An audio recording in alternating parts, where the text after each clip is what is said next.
Because as women, especially in the Western society, we think that, oh, it's so embarrassing, it's such a gold digger activity to ask your man to provide you. Like, we're doing everything that back in the day, like all the women did, like in 1700s. We're doing the cooking, we're doing the laundry, we're being like the nurturer of the family, we're giving birth. Most women, they would love to just quit their work that is draining their energy out of them every single day, and especially when it's their last cycle of the month.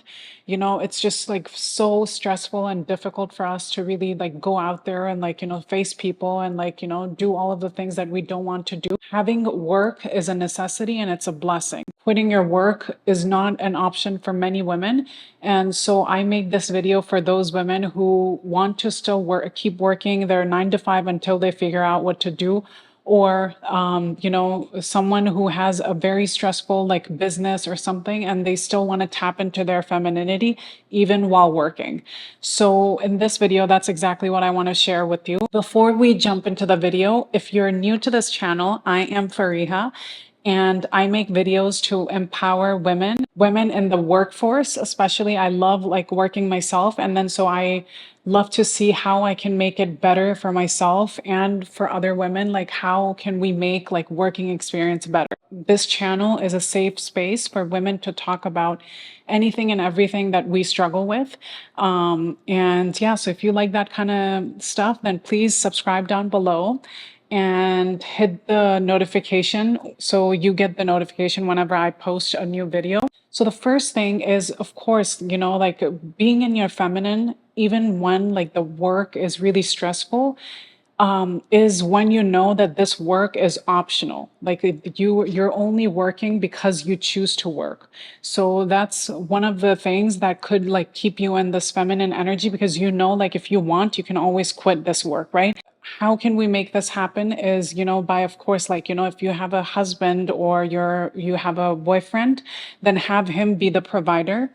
And then if you don't have that option for yourself, then I would say that, what the tips that I'm about to share, would really help you out. But then really think about it, because, as women, especially in the Western society, we think that, oh, it's so embarrassing, it's such a gold digger activity to ask your man to provide you. In return, we're doing everything that back in the day, like all the women did, like in 1700s. We're doing the cooking, we're doing the laundry, we're being like the nurturer of the family, we're giving birth. The science hasn't gone that far that yes, okay, you can have someone else give birth on your behalf, by surrogacy.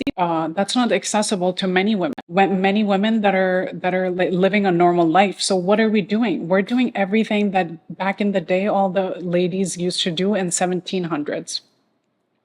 So it's only normal and it's only beneficial for the man, and if you have any, relationship, to provide for you so that you can, do these things with happiness and nurture the family the way that he would even appreciate. Just by being yourself, you're bringing half the world to him.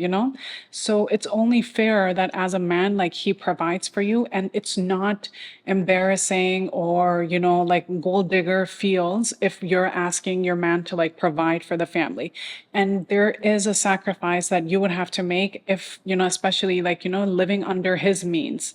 So not expecting him to change. If you married and then he's at a certain level, we can't really expect him to double his incomes just so you can sit back. If you want him to be the provider, let him lead, but then don't complain if he can't afford certain things, and if he has different goals.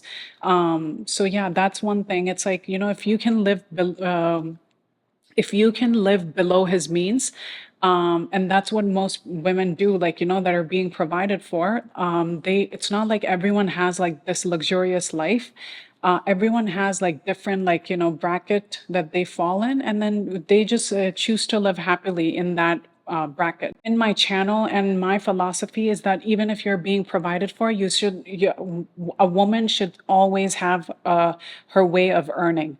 So, even so, okay, we took care of the fact that, okay, so now that, if you manage to have a provider, then you have work that's stressful. The back of your mind, that you can always quit on a moment's notice. So this kind of gives you this like relaxing moment. It's like, okay, like this is my choice and I am choosing this stressful work. And when things become like a choice in life, they become less stressful. They become less like triggering. Like when we don't have a choice is when we start like, feeling all these like emotions that are negative. But like when we know that even if it's painful, it's my choice and I can always plug out, that's when, you start feeling good about a lot of situations. So this applies to women who are also being provided for, but also like especially for women that don't have a provider and they are the providers of the family. In my opinion, a woman should only be the provider of the family if there is no man in the house. If there is a man that's living with you and you're providing for him, unless he's ill, unless he's like unable to work, like because of his illness or because of his disability, like that's the only time I would consider like, okay, it's understandable that the woman is providing because her husband or her partner is unable to even go out and work. But if you're not in this situation and like the husband is just like the husband or like the partner is just riding on your income, then I don't recommend that. You need to stand up for yourself. If you're not feeling good, if you are not feeling good, a woman always has a choice. You can stand up and say, this is not what I expect. I can't do this. And, I can't do this. So let's work it out together. But yeah, like if you're in a provider position as a woman, what I recommend is like, hiring help and being completely okay with it. Having help, like hired help. Perfect example is like outsourcing your laundry. Personally, like I hate laundry for some reason. I just don't know why. Like I wouldn't mind like, doing dishes and stuff, especially, like it's kind of therapeutic. Like you can put music on and like do dishes.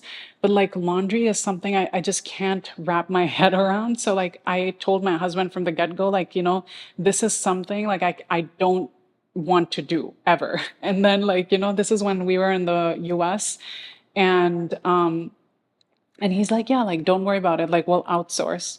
So yeah, but even so, yes, like, even if you're a mom and you have kids and you can, hire help, like pay a little bit more. I know it's very tough, like it's tough times right now for everyone. In this time where like the inflation is really high and like the eggs are costing like, $12. First thing that you would want to do is just save that money. But then imagine this, right? Like you're just completely draining your energy every day.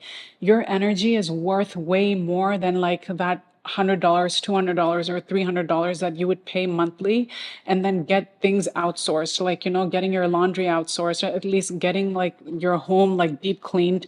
If you have kids, then, getting them like a babysitter for like a few hours out of the week so you can just relax.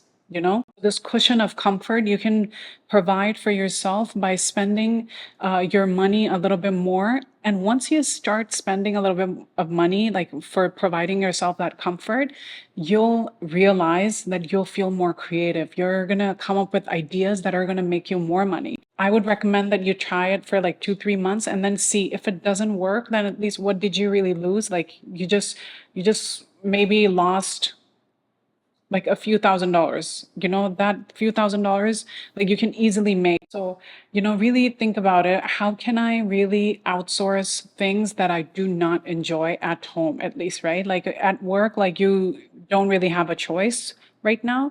But then at home, you have all the choice in the world. Like when you come home, I want my home to be clean. I want my food to be ready. I want, I want my kids being watched for like 2, 3 hours while I get ready for bed or do this, or like while I, have lunch with my friend, or while I go to a date night with my husband. Things like this. 20% might not be realistic for a lot of girls, and that's okay. You decide what percentage you feel comfortable spending for your comfort. And when you do that, you're going to tap into your femininity because you're going to start having these moments where you're going to start to feel creative, like I said. And then Once you start feeling creative is when you're going to come up with new ideas that could make you a lot more money. And if not, if anything, at least you give yourself that relaxation that you deserve.